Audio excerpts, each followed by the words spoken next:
Et c'est presque comme si les Israéliens voulaient que nous le voyions et que nous les détestions. Ce serait très secret, n'est-ce pas? Au lieu de cela, ils choisissent de faire cela devant le monde entier. Et en fait, ce qui est vraiment intéressant, c'est que si vous allez en ligne, vous verrez des Israéliens aller dans le monde entier et semer des troubles partout. Ils vont provoquer des bagarres. Ils crient « mort aux Arabes » dans les bus publics en Occident. Dans le monde occidental, Israël ne commet pas seulement un génocide, il sacrifie aussi les enfants de Gaza.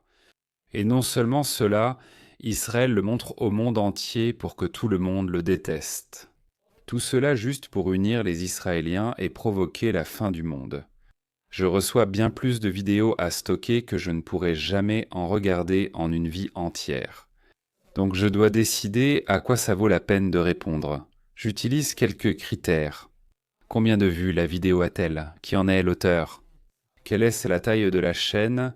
Et si les arguments valent vraiment la peine d'être pris en compte?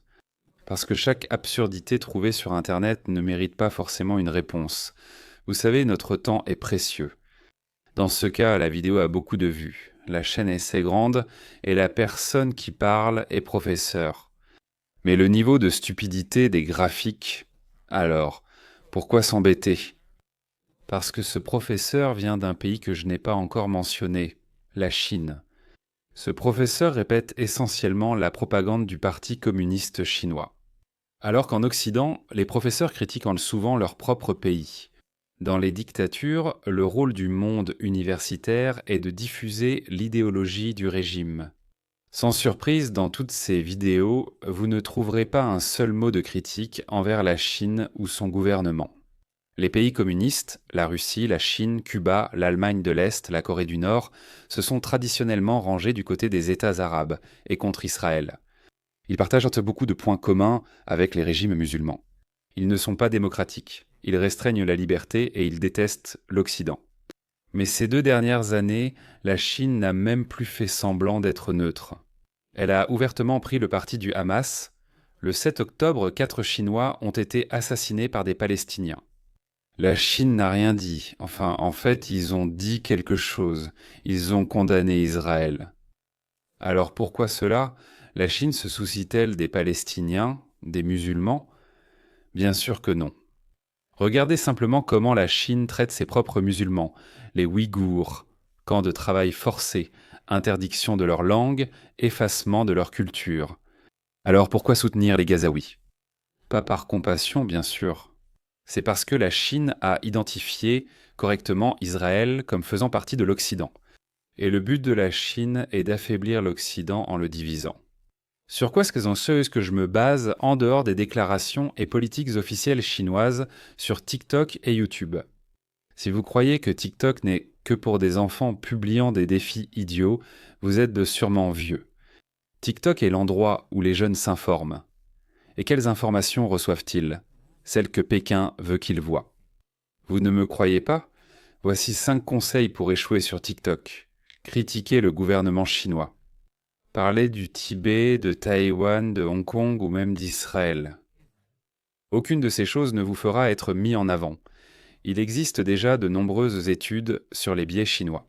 Je mettrai des liens ci-dessous. La Chine n'a pas besoin de bombarder l'Amérique. Elle peut simplement déchirer la société de l'intérieur. Pendant ce temps, TikTok en Chine est une plateforme éducative. Vous ne trouverez pas de vidéos chinoises sur le régime qui a tué plus de Chinois que quiconque au cours du siècle dernier, ni sur les droits des minorités en Chine. Ironiquement, le monde dépense son énergie à attaquer les pays libres, Israël, les États-Unis, au lieu des véritables dictatures comme l'État, comme la Chine ou les pays arabes. Mais revenons au professeur. Il a des théories sans fin sur l'Occident, mais aucune contre le Parti communiste chinois. Et dans cette vidéo, il s'en prend à Israël. Commençons par le début. Aujourd'hui, nous allons aborder des sujets extrêmement controversés. Et comme cette vidéo sera publiée sur YouTube, il y a certains mots que je ne peux pas prononcer.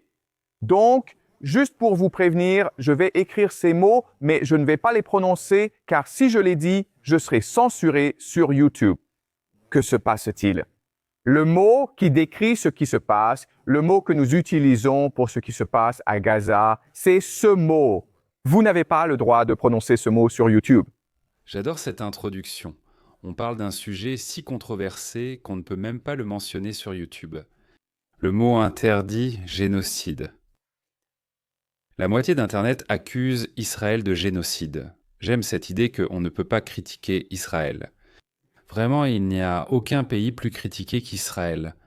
Comparez le nombre de vidéos anti-Israël avec celui des vidéos critiquant la plus grande dictature communiste du monde, la Chine. À un moment, il dit en fait quelque chose de juste. Il y a beaucoup de spéculations et de théories dans ce cours, donc ne prenez pas cela pour parole d'évangile. Ne croyez pas que c'est la vérité.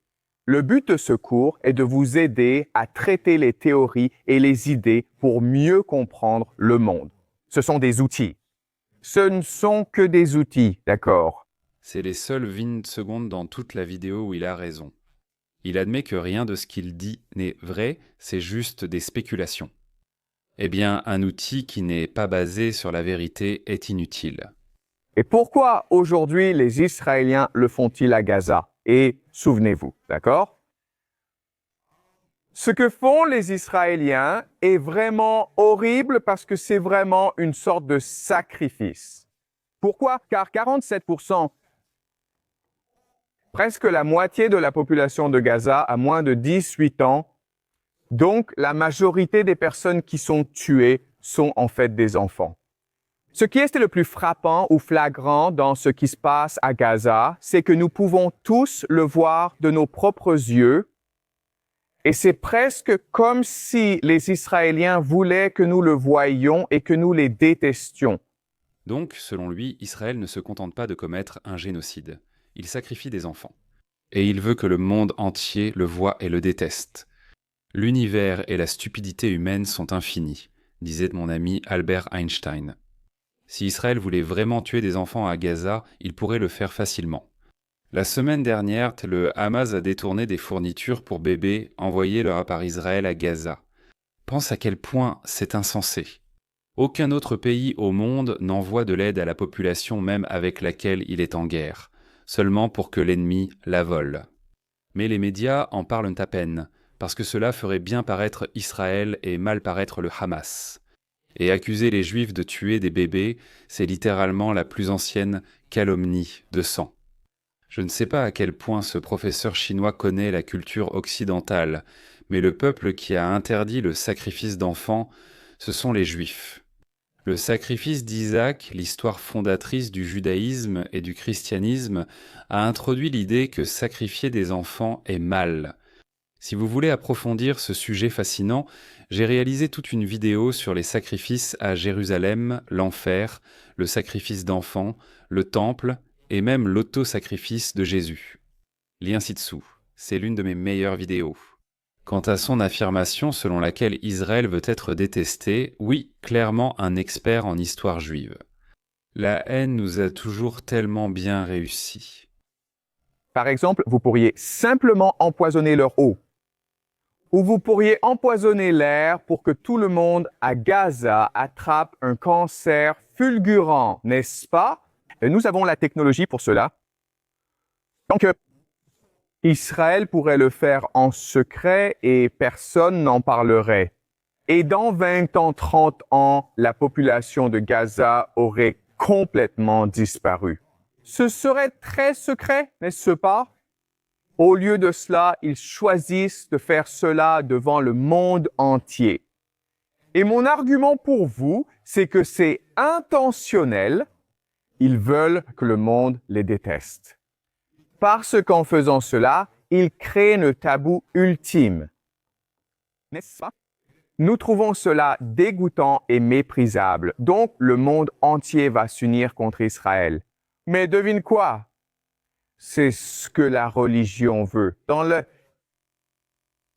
la forme extrême de l'eschatologie juive ou de la religion, ils croient qu'à la fin du monde, Israël combattra le monde entier et que Dieu aidera Israël à triompher à la fin. Donc Israël veut que le monde le déteste, parce que c'est ce que le judaïsme veut. Cela amène la bataille de la fin des temps. D'accord, oui, il y a une croyance que, à la fin des temps, il y aura une grande guerre entre le bien et le mal, et qu'Israël triomphera. Mais devine quoi? Presque toutes les religions et toutes les sectes ont exactement la même idée. Et un autre détail que le professeur a oublié, cette guerre a été déclenchée par le Hamas. Ils l'ont déclenchée en massacrant des enfants et en le filmant fièrement. Et si vous y réfléchissez, toute l'idée de ce sacrifice rituel est d'unir la population israélienne.